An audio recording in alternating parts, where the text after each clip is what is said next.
So thank you for inviting me here. This will be the first time that I'll be addressing labor unions and staff. My entire career has been spent in the very antithesis, being the capital market, which is the heart and soul of the capitalist system, where it's very interesting to observe that the kind of issues that are discussed here are very, very different than what are discussed in the capital market. Because as a stock market analyst, I deal with the senior management essentially of companies. I talk to institutional investors, which are foreign as well as domestic. And the issues that we discuss there and the issues that what I've heard now being discussed here are poles apart. Nobody is interested there in agricultural credit, in priority sector credit. All they are interested in is the profit going to be met, exceeded or not? That is the sum and substance of the discussion. And all this, what you say, this is, that is wrong ideology. They view this kind of ideology as as Satan, as the very devil. It cannot be allowed to enter. Such thoughts also cannot be allowed to enter the capital market. So you can well imagine my predicament, because for nearly 20 years I've been in this field, where I was regarded as a complete misfit. I debated with CEOs of large companies. ICICI boycotted me for nearly 2 decades. And if an analyst is boycotted by senior management of a large company, they cover, their career is effectively over. So therefore, it is no surprise that I have been an independent analyst for more than 10 years now. So now I would like to come back to the main issue of the topic here is, what was the reason? Why was there a need? And what was the path envisaged then in the 1950s and 1960s of why there had to be government ownership of banks?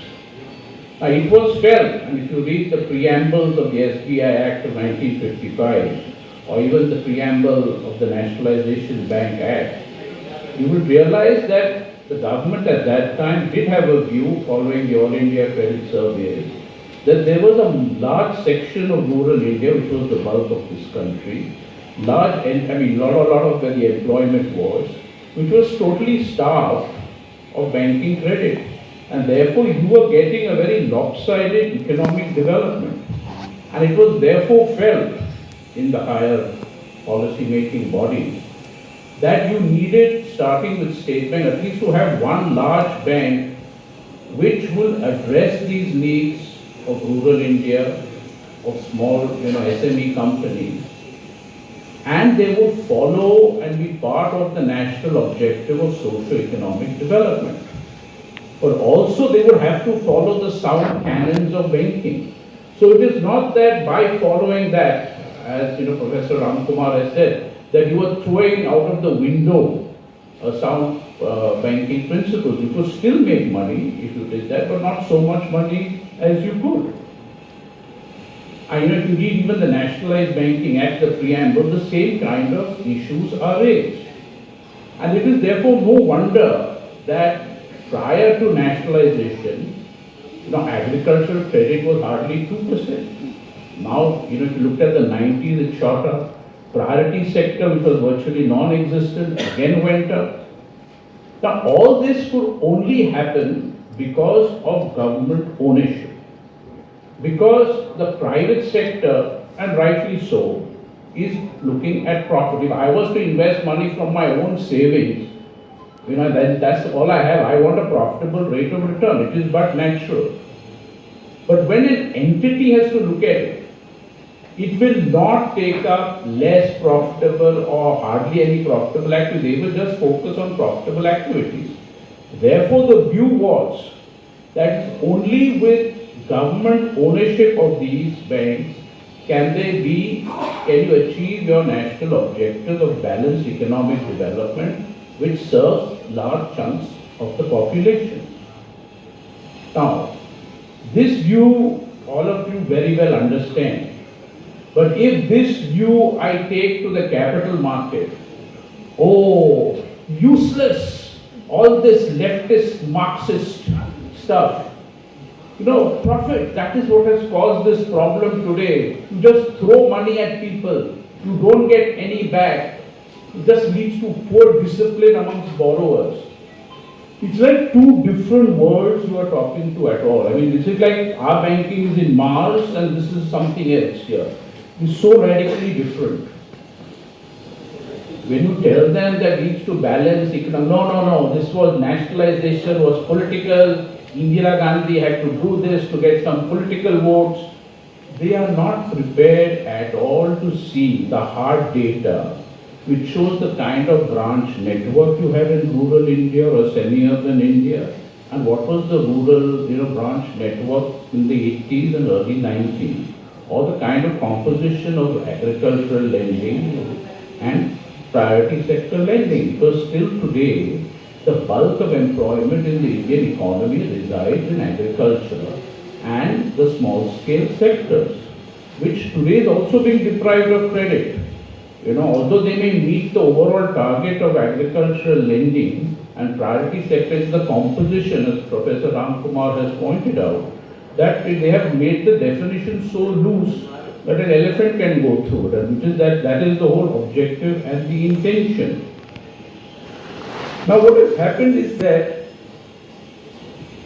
you have, once you list a nationalized bank or any nationalized body, and you ask them to be listed in the name of efficiency, you have effectively privatized that entity. Because in the stock market, as I have told you, the market only wants to see profit and supernormal profits. So the moment these banks or any government entity gets listed, it is game over. Then you are just paying lip service to achieving national objectives. Because what happens is, as I told you, every quarter you have to declare profits, right? Every result. So every quarter there will be an analyst call, all the people say, okay, what is your profit? Suppose you have not achieved it. Why have you not achieved it? What will you do to achieve it? So you are just concerned with short-term profit growth all the time. That is what puts the pressure on management. They are not at all interested in hearing how much agricultural loans is given, how much loans is given to small artisanal workers, etc. That is all loss making for them. It plagues their profit. Many years ago there was a strike in Maruti where it became violent. I was in a company then and I said, okay, let's do a conference call with institutional analysts with this Maruti young leader. And no one had thought of it at that point, right? So he was giving his views, he was telling the deplorable work conditions at Maruti, the kind of lunch breaks which was so short, even toilet breaks were very short. And he said, finally, this is what led to us to protest.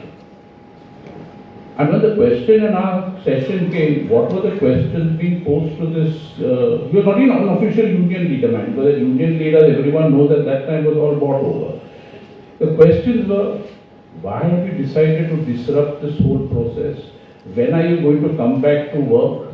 Because that's what the market, they are not interested in knowing what your work conditions are. They are very concerned that your production has stopped, therefore sales has stopped, therefore profits are down. That's all their concern is. Right? Similarly, when Cobra Post happened, and this was HDFC, which to me was a shock, because even at that time I used to regard and revere HDFC banks because it was so profitable. And suddenly we saw these videos where they are openly saying that we launder your money, we'll give you these supersized lockers to store your money. And these are, HDFC Bank was one of them, they were the banks. And the response of the bank managers was, no, these are all rogue employees. So when I was doing some research and I found that no, these are not, it's something very serious. So I started conveying this to the institutional investors. And the share price had dipped naturally. What was the response of the institutional investors? They were not concerned that there's something totally illegal which is being done in the banking system, which undermines the trust which whole banking is based on. Their question is, Okay, is this a good time to buy the share? That's what all they were interested in. They didn't want to hear this side that, there's something fundamentally wrong here, that this is a top-down management-led strategy that we are effectively seeing. These are not rogue employees. No, they are not concerned with all that. So, why I am telling you this is, if your stock is listed, all your banks today are listed, the views that you have been heard here is irrelevant in the stock market. They don't care about this view, they are not interested in this view. It is an impediment for them, right? So, they will continue to say, oh, these are inefficient works, you don't make profit out of them. And therefore, it is no wonder if you see the market valuation today of government banks. I'll give it to you in dollar billion because that's a smaller number. All your 13 banks, I've included IDBI Bank also, is valued yesterday at $188 billion, right? This is your government bank entire sector. Out of that $188 billion, SBI has 82 billion. Now what is HDFC Bank's valuation? $171 billion. Just one bank. And if you add up HDFC, ICICI, Kotak, Axis, which are the largest banks by market capitalization, it is 380. Now, where is $380 billion of market cap versus all your 13 government banks at 188? Now, this is not some number which you are disconnected with, mind you, although most of you are living in the real economy. The stock market valuation is extremely important, although you may not be linked to it.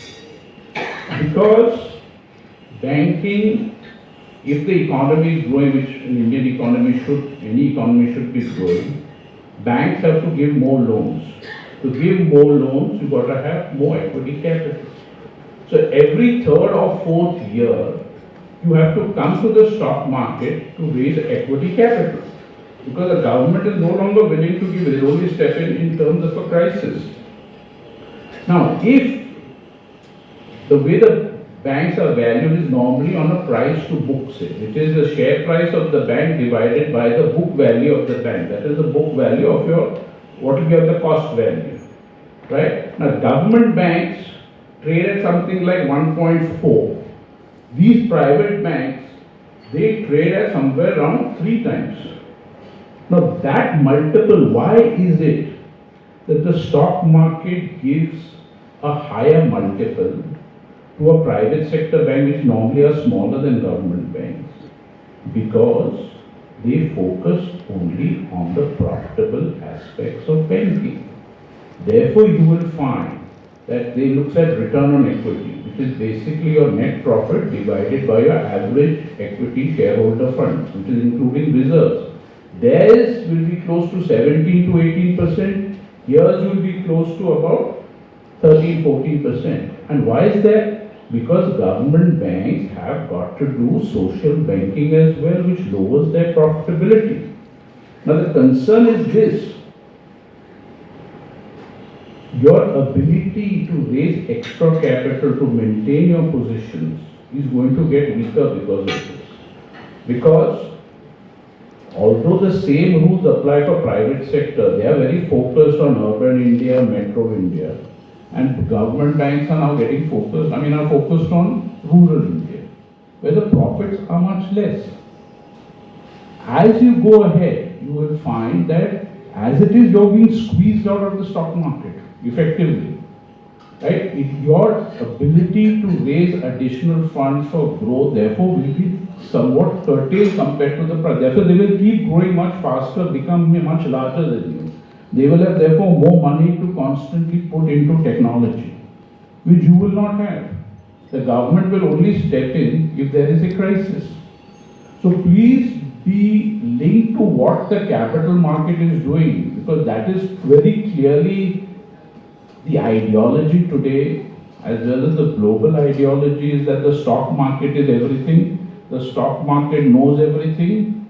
So don't come with your left-wing ideology about social banking. We are not interested in all that. But this is what we live in today. So that is one thing you have to be extremely aware of. Now, there have been discussions held earlier that this whole idea that the stock market, what it says is right and correct, right, that has been disproved very clearly in the post-Lehman, that basically the theory says that all that is known about the company is reflected in the stock price, right? But what happened in the Lehman moment, all the subprime loans in the US economy was not known, obviously. And then it blew up, and not only does it blow up in the financial system, because of the importance of banks, if the banks go down, the economy will go down. Okay? Now the economy goes down, also banks are going to go down. So you are going to have these cycles. But if for some reason the banks go down independent of the economy, it will push the economy down as well. So this whole notion that the market knows best, and which is supposedly my field, I have to keep predicting what whether the market is right or wrong. I know really nothing, right? I studied SBI since it came with its listing. It was always listed, but it had a very large issue in the mid-90s. But if you ask me, what do you think SBI share price will be? I have great confidence I will tell you what SBI share price will be 1 year from now. But really, I don't know, right? There are a lot of factors which go into it. So, in the idea that the market knows best is a fallacious idea. So one has to keep these things in mind. Now I think Professor Ram Kumar has already said about the efficiency of the private sector banks. And earlier that was definitely the view that they are very efficient. Then of course we saw the kind of blow-ups that happened, and we also saw this happen in ILFS, which is a non-bank company. I would like to just tell you what happens when you privatize or when you get listed. Now I will give you an example just of IDBI, which I think is currently topical. What does management do when they get privatized? In FY 22-23, the SBI executive chairman salary is roughly about, I think, 37 or 40 lakhs. Okay, in 22-23, the IDBI CEO's salary was 3.25 crores. 22-23, right? Now 23-24, which is the latest annual report, now we have to see in FY 24-25, the salary has gone up to 5 crores. 5 crores. Just take a moment to think that, because this is a government bank, not a private sector bank, although it's technically classified as a private sector. Now, what was the percentage growth that the managers got in FY 23-24? 29%.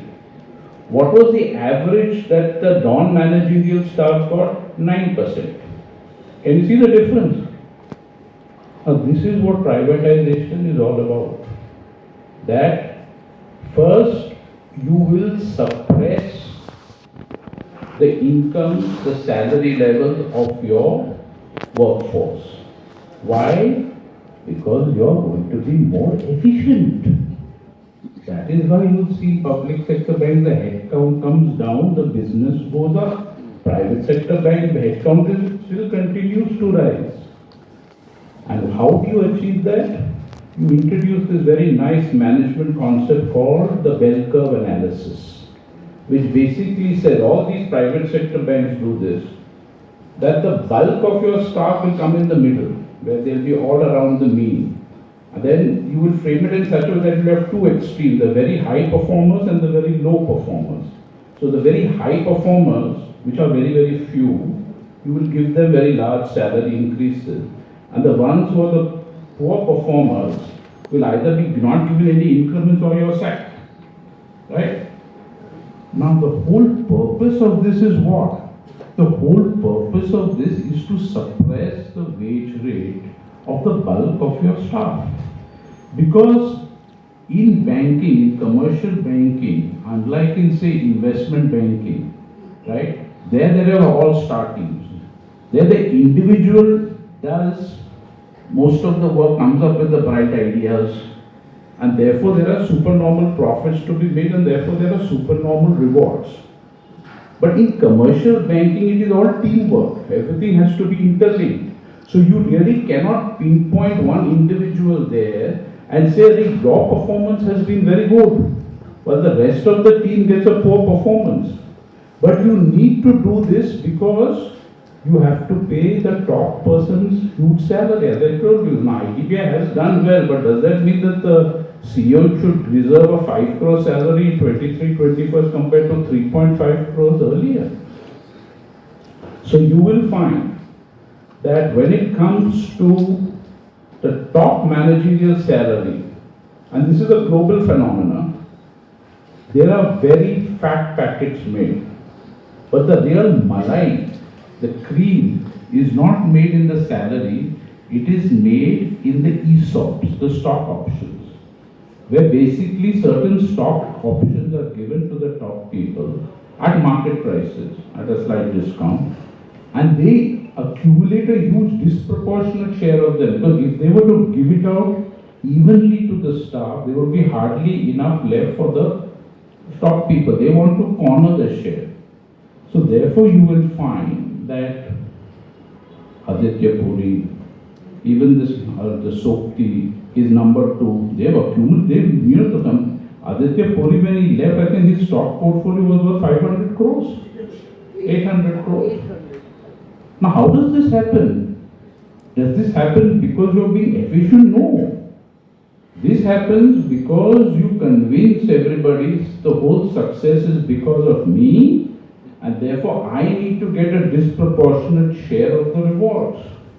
And that is classic privatization, that a few will prosper at the cost of the many. So when you go in for privatization, and of course in the private sector, especially all these, there are no unions, and that is deliberately so. And that is why you see that the wage increase is marginal, much lower compared to the senior management. The average salary is also much lower than the PSU. Firstly, they don't have clerks, right? They call everybody officers, but they do the job of clerks. The salary of their entry-level officers is even lower than the entry level of a clerk in the government bank. And that is because you have no union. And today their staff, I think, are more than the national government bank's design. So the whole thing is by design. This is fully backed by the government, fully supported by the regulator, right? And how do you see this? You see it only in the attrition numbers. Now lately, last 2 years, banks have been publishing attrition numbers. And in government bank, you will find that about 4-5%, which is mostly of people retiring. In private bank, you will find the attrition level at 25%, 28%, 30%, for whole bank. And if you look at the younger people in the 30 years, up to 30 years category, it can go to 55 also, 50, 55. That means half of that entire bracket and the bulk of their staff is at that age group is having an attrition level of 40 to 50%. That's absurd. And that tells you that in this type of environment, the worker is going to be treated very poorly. You will be paid less, you will be told to work more, you will be abused. There are, I think, enough videos in social media which tell you this. And you have nobody to protect you because there is no union. Right? Now when I discuss this with bank CEOs and I said, you should be promoting you. No, that's the last thing they want, never. Then we'll find some other way to look into this issue. So in this environment that we are in, and it is that even if the BJP goes out of power, say a Congress government comes in, it is not going to change. Because this was originally done by the Congress.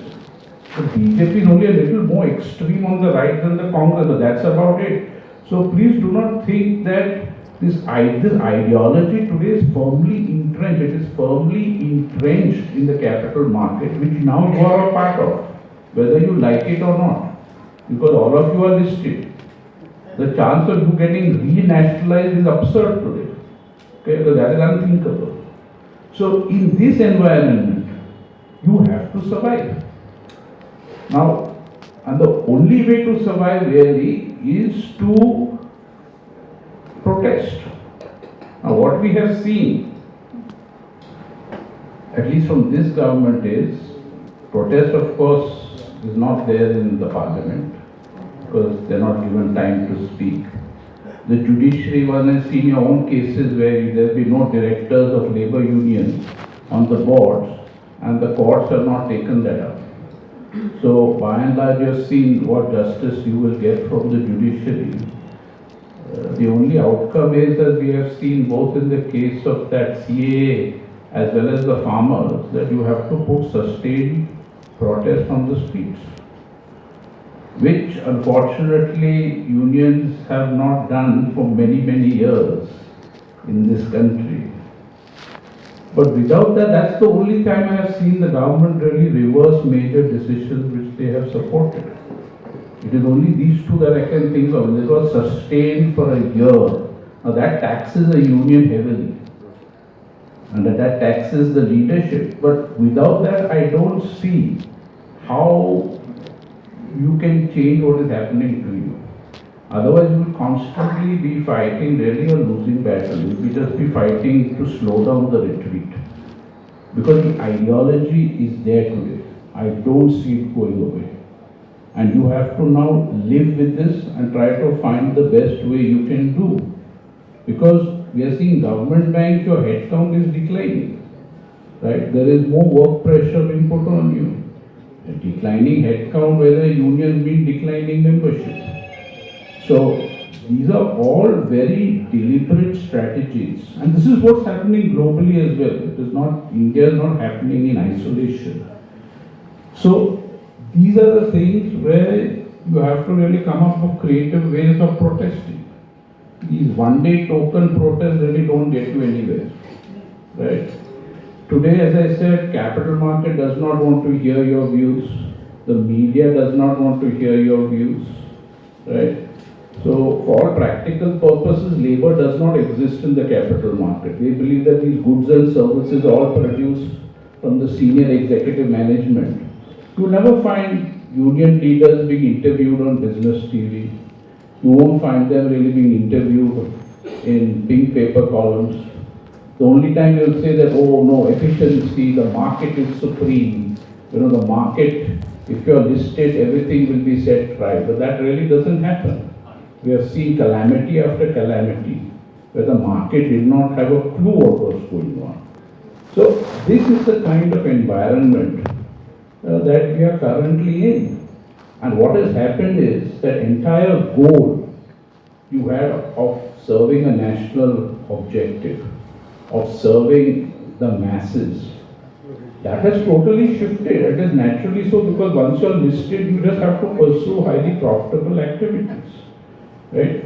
So to reorient that while you are listed is going to be very difficult. The only way you can reorient that is if you are renationalized, but that I really don't see that happening at all here. So you will be living in an environment which will be slowly pushing you to do profitable activities. The market will be pushing you to do more profitable activities. And you will have a case where the inequalities in India are definitely going to widen. Because this whole microfinance that we have seen, it is really your institutionalizing money lending. What the role the banks were supposed to do was to lower the influence of money lenders. Actually, because of these pressures, you have now said, we just finance the microfinance and the NBFCs and let them do it. So you are going to step out of that, although you have the branch network. Right? You have all these things available to you. So this is what is happening today. This is the reality. Now, if you feel that a leftist party can come to power at the center, then one can think about reversing this whole neoliberal ideology. But that, to me, is extremely remote. Because unfortunately, the left have really failed the opposition, in my view. You know, when the conditions are so fertile, where there's so much inequality, where there's so much exploitation, where the real wage rate in rural India has stagnated, it is really fertile ground for the opposition to mobilize. But sadly, for whatever reason, that has not happened. So to get and to argue that you may get a reversal of ideology, I really don't see that happening. In fact, there are going to be more and more pressures put on the bank. Now, I have been at the forefront of exposing a lot of these mismanagement of how the private sector really operate in banks. And it is putting some kind of pressure, there is no doubt about it, that they are also, better. The essence is this, in a government bank, there are a lot of other bodies looking into this. You see, you have RBI nominee directors on the board. You have the CEC, right? You may get a CAG audit also. In the private sector, what do you have? You just have so-called independent directors who are supposed to protect the interests of the non-promoter, whether the promoter or defendant of everybody else. But in case after case, I have noticed that they have grossly failed. Because they are really not independent, they don't want to disturb the apple cart at all.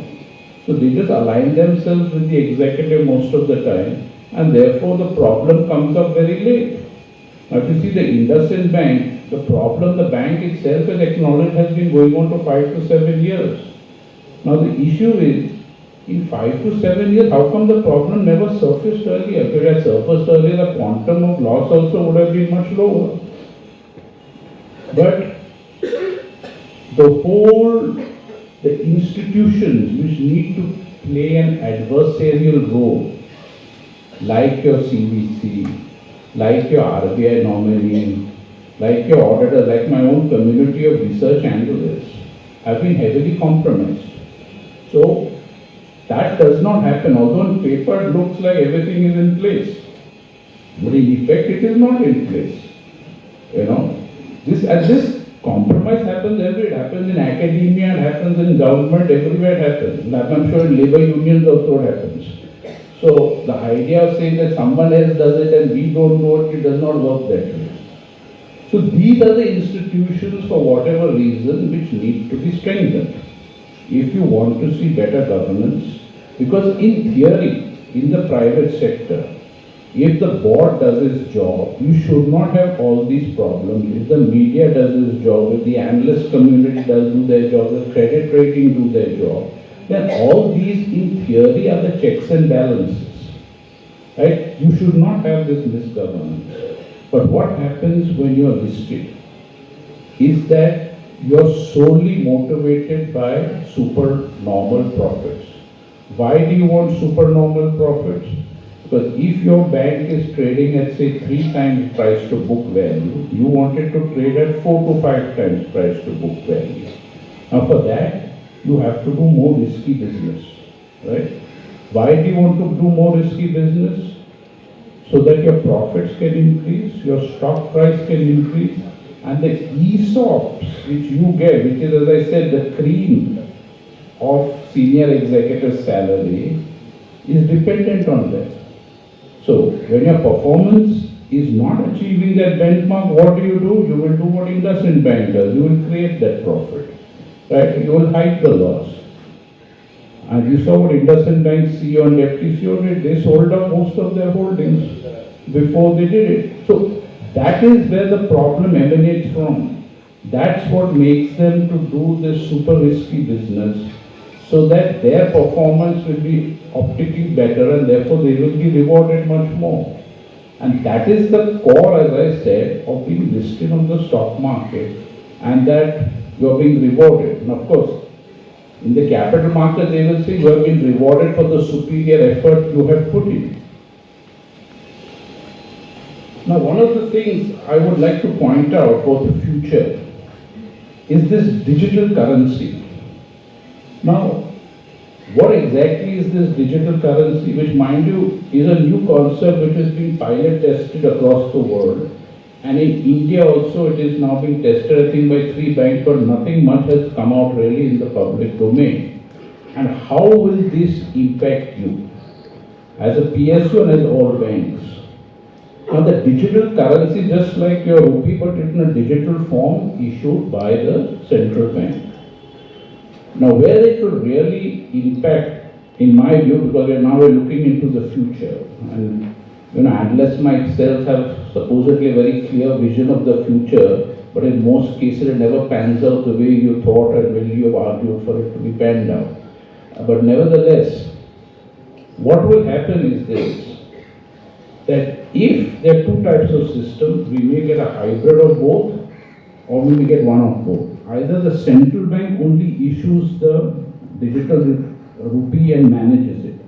That means this digital rupee or digital deposit, instead of being placed in a commercial bank, will be placed directly with the central bank. Now that means a huge task for the central bank also to monitor all this. But if that happens, please note, the liability which currently flows only into the banking system can flow directly to the central bank and bypass the banking system totally. Two, this may not work because of this reason. You'll probably get a hybrid where some of that will be managed and kept also with central banks. With the commercial bank. So the deposit will still be with the commercial bank like a deposit is today.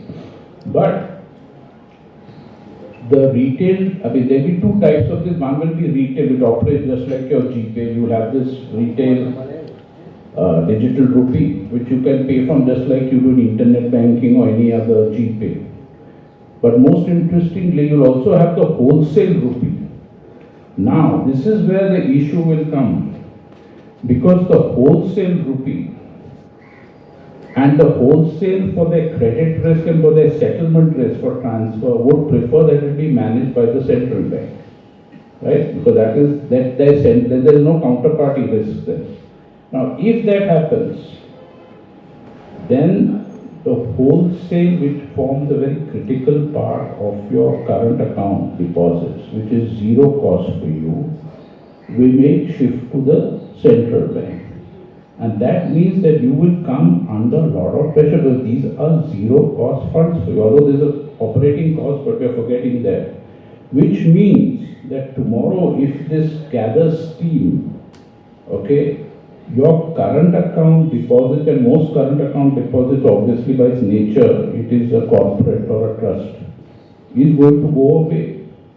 So again, that is a very profitable activity for the entire banking sector today. Now if that goes away, the banks will have to replace that by how they'll have to come and issue their own debentures. So you see, now again you will be dependent, now this time on the debt market. Already you are dependent on the stock market, where you are losing out. Your market valuation very clearly shows that. Now, today the deposits normally only flow into the banking system. Now tomorrow that also may be a threat to you, because of these new advancements been coming in. Now what exact form it will take, we may not know, because there's a pilot testing is going around globally. But you as labor union leaders, as labor staff, you have to now start looking into this. And what will happen, and technology is a big disruptor everywhere. Because if your current accounts leave, and you have to replace that by coming and raising bonds, it's going to be more expensive for you. Your margins therefore are going to shrink. So these are the factors which you have to think about for the future. So I will end now, and I thank you once again for giving me this opportunity to speak to all of you. It has been an eye-opener also for me, and I wish you all the very best. Thank you. Okay.